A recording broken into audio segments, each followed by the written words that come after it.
హరీష్ రావు కొట్టుకుంటారు, కత్తులు పెట్టుకొని కొట్టుకుంటారు, నాకు కావాలని. ఆయన ఎట్లా వస్తట్లేడు. మా ముఖ్యమంత్రి గారు మొన్న బాగా చెప్పిండు కొడంగల్ సర్పంచ్ 4 రోజులు ఊళ్ళలోకి రాకపోతే తర్వాత వస్తే రాళ్ళ తీసుకొని ఎడబడతారు సర్పంచ్ ఎమ్మడి. ప్రతిపక్ష నాయకుడు 13 నెలలు అసెంబ్లీకి రాకుండా ఏం చెప్పాలి? అవసరం ఆయనకు ఆ పోస్టు? నువ్వు మీ బావ తీసుకొని కొట్లాడు, అప్పుడు మీకు సమాధానం చెప్తావు. నువ్వు ఎమ్మెల్యేవు, నువ్వు డిప్యూటీ లీడర్ కాదు, నీ కార్యవర్గం లేదు. బీఆర్ఎస్ ఎల్పీ కార్యవర్గం లేని కేటీఆర్ జూనియరు వాళ్ళ ఆయన పేరు చెప్పి ఎమ్మెల్యేను, ఆయనకు నేను సమాధానం చెప్పా. కేసీఆర్ బహిరంగ చర్చకు వచ్చి సొరంగ మార్గం ఎందుకు పూర్తి చేయలేదు ఆయన అడగను. గంధమల్ల టెండర్ పిలిచి ఆలేరు బాగుపడితే చూడలేక క్యాన్సల్ ఎందుకు చేసినావు? 50 టీఎంసీలో మల్లాండ సాగర్ 15,000 కట్టికి కమిషన్లు తిని ఎందుకు ఆలేరుకు భువనగిరికి నీళ్ళు ఇవ్వలేదు? మా మూసి ప్రక్షాళన అప్పుడు చేయలేదు, ఇవాళ మేము చేస్తారంటే దాన్ని అడ్డుకుంటున్నారు. అదే ఇవాళ బీజేపీ వాళ్ళు యమునా క్లీన్ చేయలేదు, యమునా మూసి కంటే మూసి డేంజర్ ఉంది. ఆడ కేసీఆర్ మన కేజ్రీవాల్ది కటౌట్ పెట్టి ఆ మురికిలో యమునాలో ముంచి తెలుస్తున్నారు.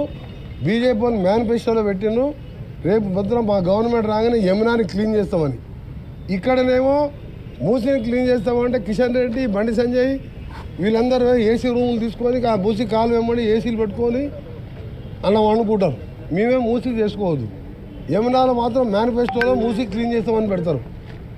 నమామి గంగా చేసినాం, సబర్మతి చేసినాం, యమునా కూడా చేస్తాం. ఇవాళ బీఆర్ఎస్ వాళ్ళకు మూసి గురించి అసలు దాని మీద అవగాహన లేదు. ఫ్లోరైడ్ మూసి అన్నీ నాశనం చేస్తేనే 11 సీట్లు దేశంలో ఎక్కడ కూడా అంత మెజార్టీ రాకుని ప్రచారం చేయకుండా మా ఎమ్మెల్యే అభ్యర్థిని గెలిపించారంటే 10 ఏళ్ళు మా జిల్లాని నాశనం చేసినావు. కాబట్టి కేటీఆర్ నీకు మీ నాయనకు మా నల్గొండ ప్రజల ఉసురు తగిలే పాపం పండి మీరు పోయినరు. ఎంతసేపు తిట్టిపిస్తారని ఆయన పనికిరాను. తిడితే కూడా టైం వేస్ట్ కదా. మళ్ళీ ఇప్పుడు తిడితే మళ్ళీ పోయి ప్రెస్ చేసుకోవాలి.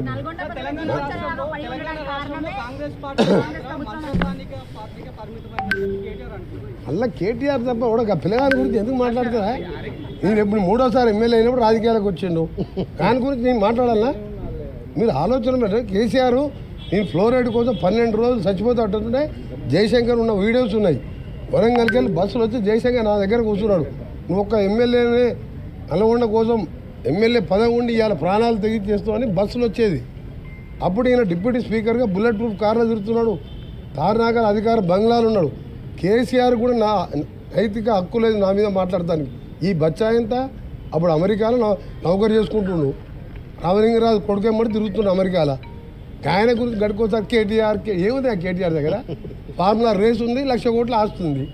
ఆ పైసలు కోమటిరెడ్డి వెంకటరెడ్డి దగ్గర 1,00,000 కోట్లు లేవు. కానీ ప్రజల కోసం పోరాటం చేసి ఒక రైతు బిడ్డగా పైకి వచ్చిన అందుకని అడిగితే కేసీఆర్ కన్నా అడిగినా అర్థం ఉంది. కానీ కేటీఆర్ హరీష్ ఏముందా వాళ్ళ దగ్గర?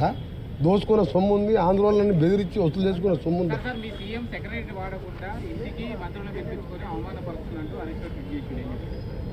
మళ్ళీ హరీష్ రావంటారు మీకు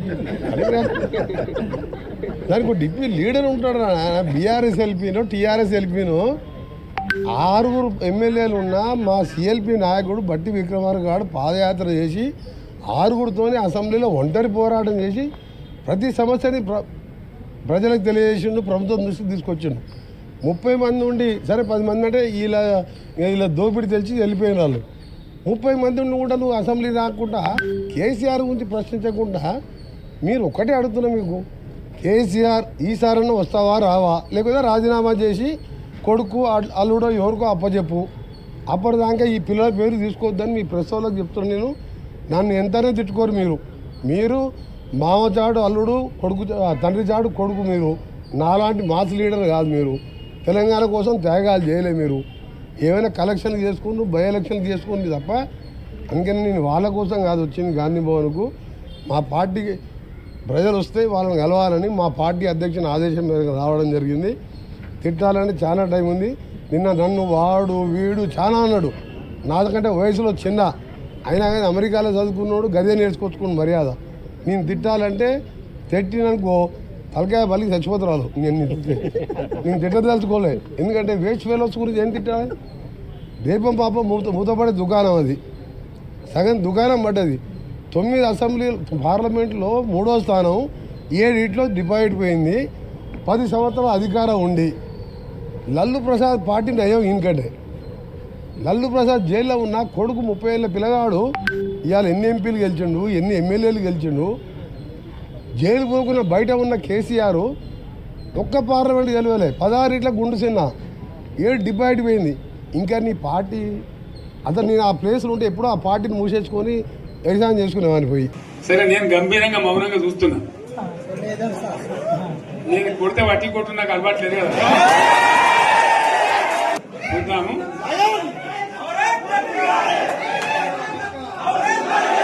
నా రోజులు కానీ అన్నట్టుగా నేను చూస్తా ఉన్నా. కానీ మనోళ్ళందరూ కూడా ప్రతిపాదిస్తున్న ఏంటంటే, 1 సంవత్సరం జరిగిపోయింది, సంగమేశ్వర ఆన్నే పన్నది, బసవేశ్వర ఆన్నే పన్నది, పాలమూరు ఉత్పత్తుల పథకం ఆన్నే పన్నది, కాళేశ్వరం అట్లా ఎండబెడుతున్నారు.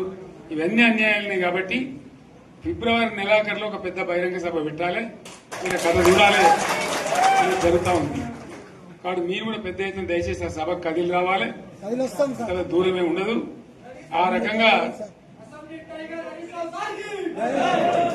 తెలంగాణ శక్తి ఏందో మరొకసారి చూపించి వీళ్ళ మెడలు వంచి ఇప్పుడు సాధించాలి. భవిష్యత్తు కోసం కూడా కొట్టాడకు మనం సిద్ధంగా ఉండాలని తెలియజేసుకుంటూ, పరమేశ్వర్ గారికి అంతటి లోకమంత్రం ఇది. ₹1,00,00,000 భూమి ఇప్పుడు 50 లక్షల కట్టుకోలేదు.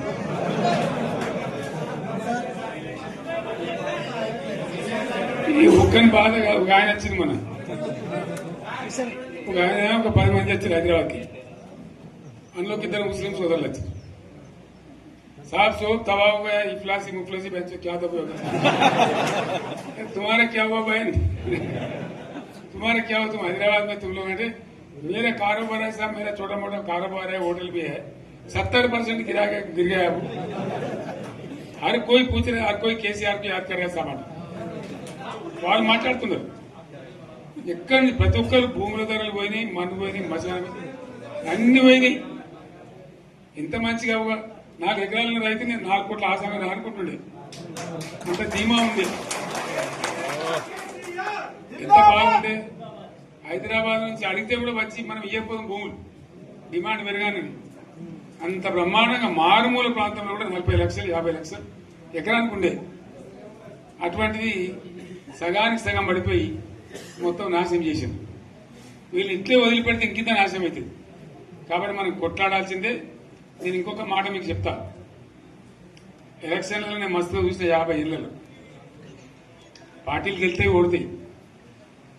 ఇంత మాయలు ఏడాది లోపలనే కాంగ్రెస్ పార్టీ దొరికితే కొడతాం రాని అంత గొప్పగా.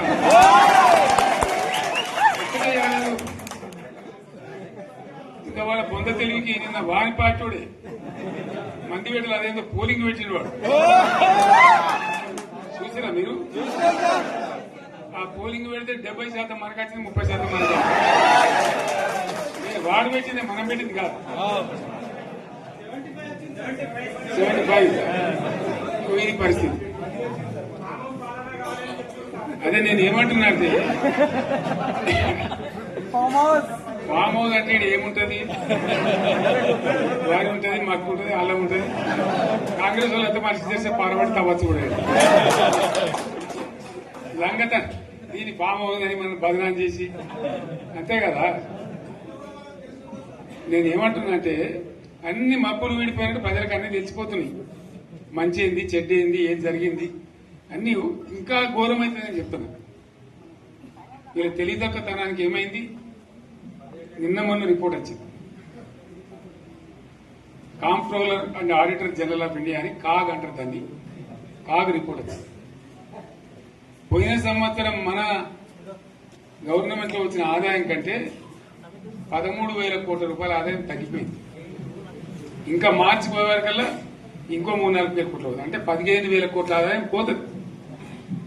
మన గవర్నమెంట్ ఉన్నప్పుడు ప్రతి ఏడాది 15,000 కోట్లు పెంచుకుంటూ పోయినాయి, చెప్పేసుకుంటూ పోయింది. ఏడాది 10 నుంచి 15,000 కోట్ల ఆదాయం పెరిగేది మన టైంలో. అంత జాగ్రత్తగా మనం వ్యవహారం చేస్తాం. ఇలా ఉల్టా 15,000 కోట్లు పడిపోయింది. ఇంకా వాడేమిస్తాడుగా, ఇంకా ఇస్తారా? ఇంకో 4-5 నెలలైతే జీతాలే కష్టమైంది ఉంటుండ్రు. అందరు పెండింగ్ పెట్టి రిటైర్ అయిన దొరుకుతలు పైసలు మీకు చూస్తారు కదా పేపర్లలో. సో ఆ విధంగా రాష్ట్ర ఆర్థిక పరిస్థితిని కూడా దివాలా తీయించారు.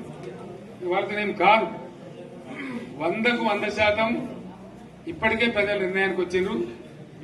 డెఫినెట్ గా రాబోయే గవర్నమెంట్ మనదే అని అనుమానం కూడా అవసరం లేదు.